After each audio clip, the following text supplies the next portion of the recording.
Okay, part two of why I chose to study the martial arts. If you're watching this, then it's probably done already been uploaded to YouTube and to Facebook. So here's the thing on that. You know, when you learn a martial art, you have to take this serious. It can't just be an exercise. It can't be a training montage. It can't just be something that you're gonna do to further your film career. Granted, it hasn't done anything for mine. But as a martial artist, you know, you have to understand that adaptability and learning a martial art is very important, that you don't just learn it, but that you live it. And if you can do that, you know, let me just put part two. Sorry.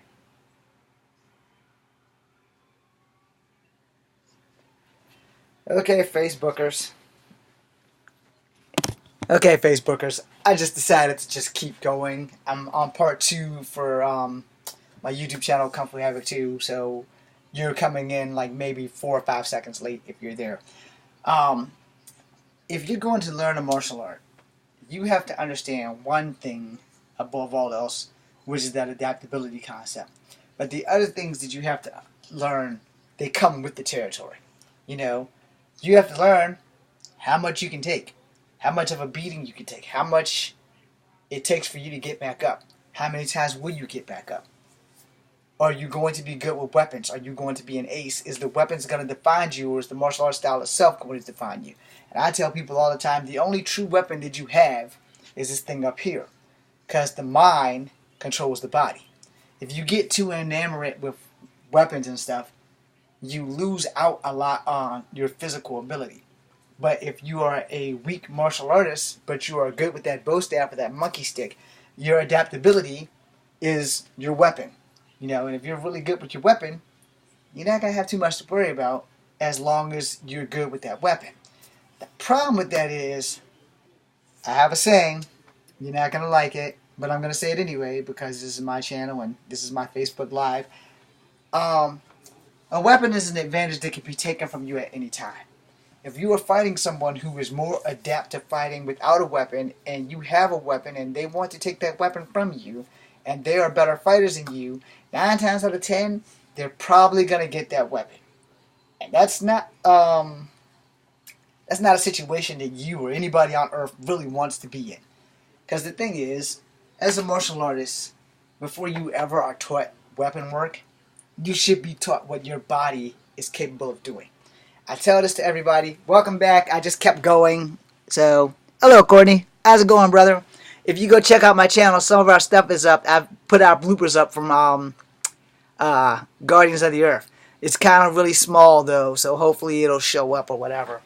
You'll laugh at how much you look so much younger and, you know, no beard. So you'll get a kick out of it, you know. And probably don't want to show the kids because it's a little bit foul in the language. So, yeah. But other than that, welcome.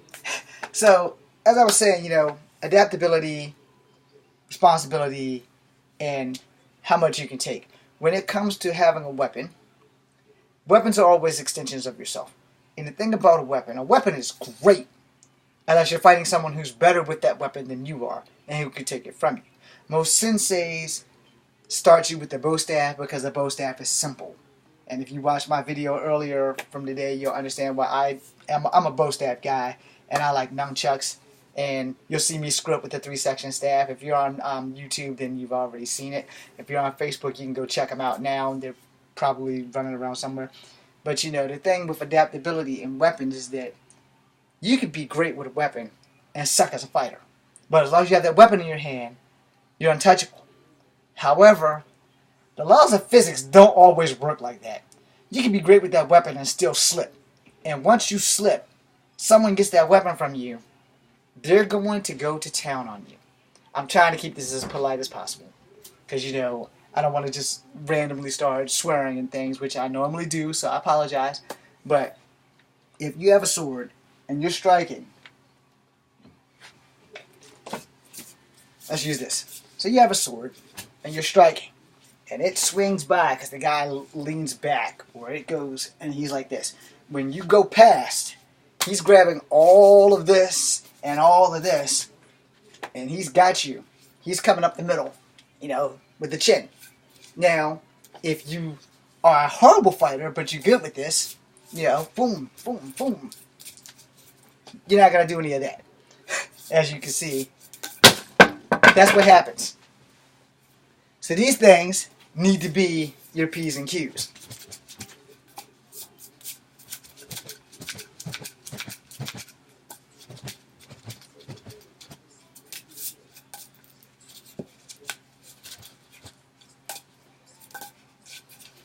If you're going to mess with weapons, you may want to know what the hell you're doing. Okay? That was just for fun. Of course, I screwed up. Like that. Which is why you don't take weapons to fights. That happens in battle, you're done. So you have one short stick. You should have two. But if you only have one, now, if you're fighting someone who only has one stick, and they're swinging in this area, this is your safety zone.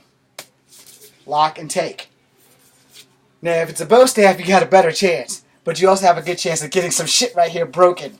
So you want to try to catch it in the fattiest part, which is like the wings, so then you can lock and take. Now, if you lock and he's locked, you're going to be fighting over this stick. It's going to be an awesome fight, but you're going to be fighting over the stick. But again,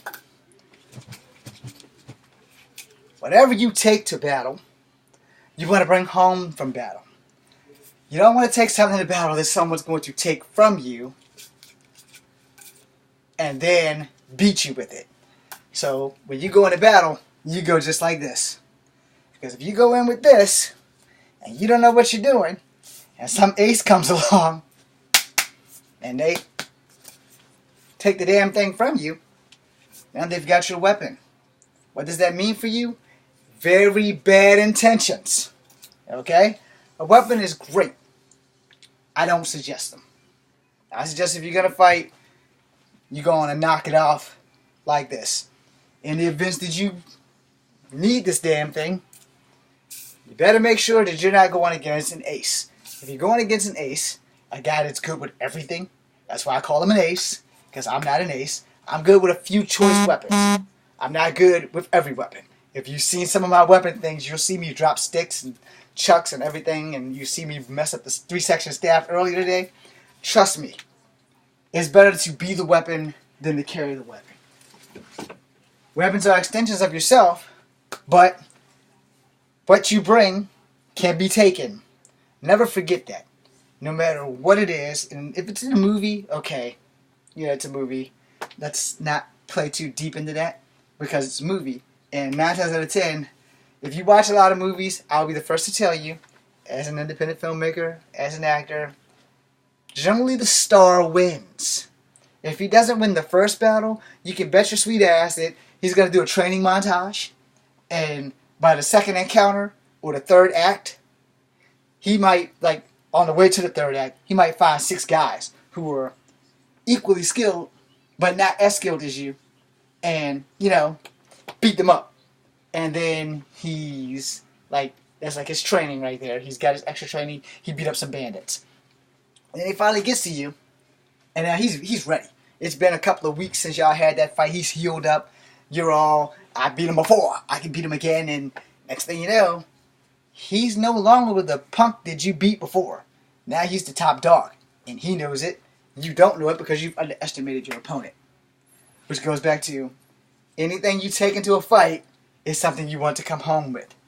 You don't want to take a sword into a fight, because if you're fighting someone who's really good with a sword and you're just a novice, you may not come home. Your arms may be diced off. So I don't like swords. Now, I'm not good with swords. I showed you in a video earlier today, I'm not good with swords. But, I'm good at whirling them. I'm not a good fencer, so I don't want to go hands up with a dude with a sword. I don't want him to cut me either. So I've also showed you what you need to reach for, but you have to remember he's got like 4 ways he can slice you, because he has 2 hands. He can go here and here. He can go up and down. So technically it's 8, but same thing. And your job is to get those wrists.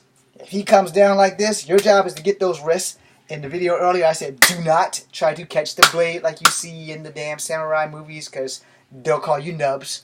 So you don't want that, and you'll be thumbless. You can't believe everything you see on TV. That's why it's on TV. So, if you're going to learn martial arts, you really must learn martial arts. You have to dedicate yourself to it. I miss training. Believe me, I used to be able to go hard all the time. You can ask anybody who knows me, I used to go real hard. And, it was my thing. Every time I learned a new move, I had to test it out. Not on people, but just had to test it out to see if my body could handle it. When I first started learning certain things in wushu, God, I loved it. And I miss it. But now I can no longer do it because my landing was always on this hip. And so it would be a tornado kick into a side landing. Then you have the front flip suicide dive kangaroo kick combo. Yeah, you don't have to land on your feet. So that makes it easy, but you don't always land on your back. Sometimes when you attempt this shit, you will land on your face, and that's not cool and it hurts. So that should tell you, yes, I've totally screwed that move up. And the thing is, wire work I've never done. So to learn the moves that they do with wire work, you take a couple of hard bumps. That's me putting it easy. Sometimes you sprain some things, you bruise some things, you might break some things. I've luckily never broken anything. You find some wood, because I might have just fucked myself up with that. But, you have to really, above all else, you have to be able to adapt. If a guy's fighting Snake, he wants to, more than likely, if he's not good with Snake, he wants to evade, and he wants to use the crane. Now, I could be wrong. He may not want to use the crane. He may want to use the mantis. So it's a snake versus a mantis.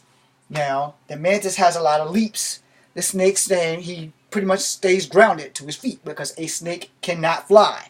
Now, snakes can pop out. So don't think that a snake can't jump. A snake can jump, it just can't fly. Where a mantis can fly. If you haven't ever seen a mantis fly, you're not living. Praying mantises, those little green bugs, yes, they can fly. They're not arachnids. I think they're insects. But anyway, they can fly. So your mantis, you have a lot of high strikes, where your snake is moderate ground and up. It's not like a fly, but it's up, it's a strike, it's back.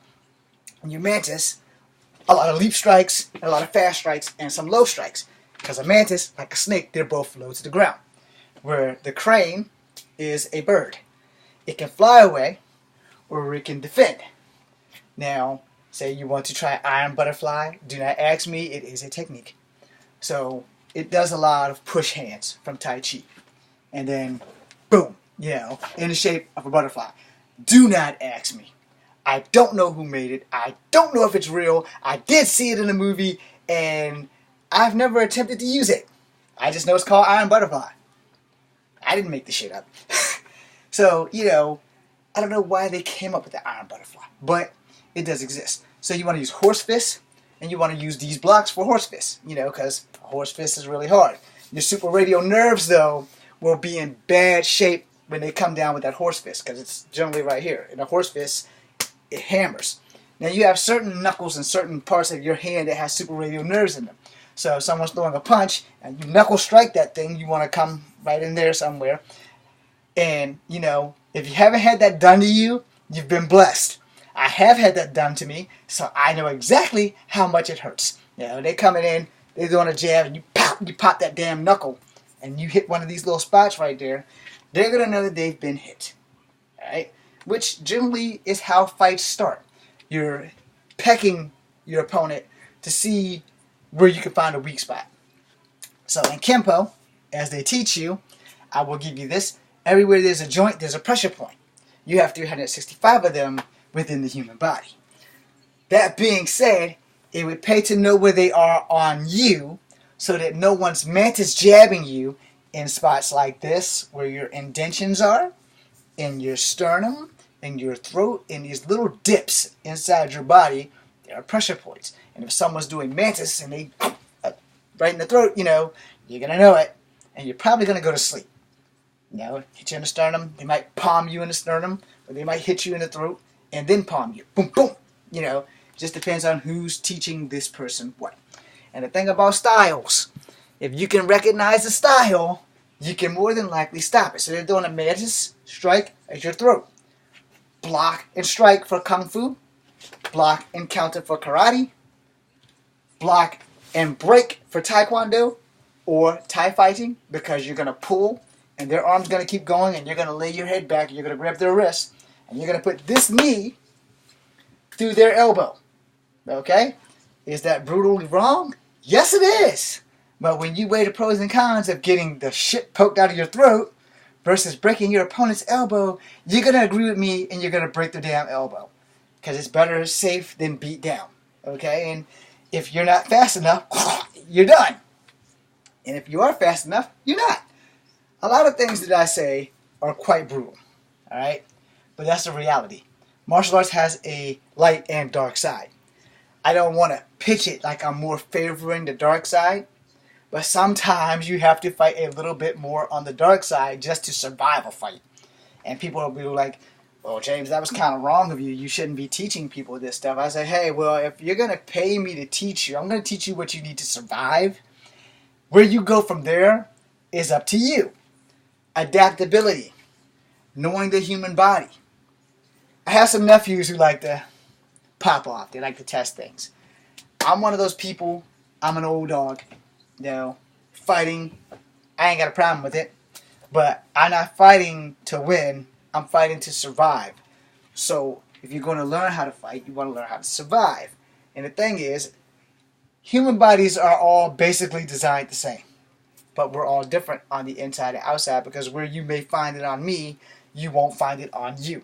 Now in here, there's a pressure point, you know, and for people who, you know, they throw the punch and they lock your hand like this, and they bend you down and all this stuff. If I had a person in here I can demonstrate on, you know, you twist the wrist or this way. Like I say, I don't have a person that I can demonstrate on. But again, martial artists haven't taken my offer or my challenge to come and help me demonstrate and do things on my show.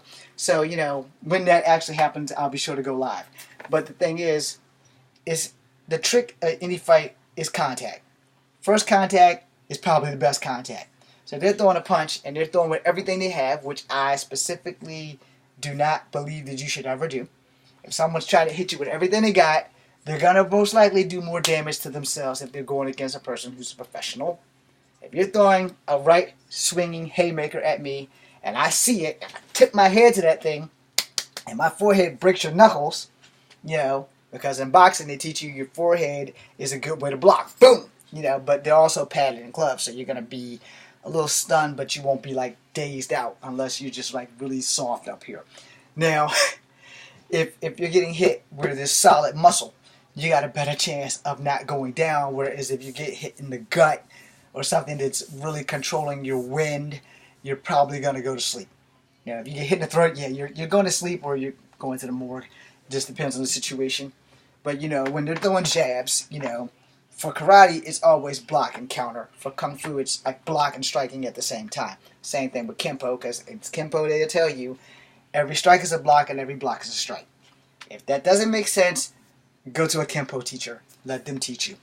But the thing is, adaptation. You have to adapt. You have to have the ability to adapt. You have to have the ability to survive. And I'm going to end this video on Kung Fu Havoc number 2. So everybody who's on Facebook, if you're still here, now is your question and answer part. And if I get good questions and answers, I will make a new video on Kung Fu Havoc 2 to fix that. So are there any questions?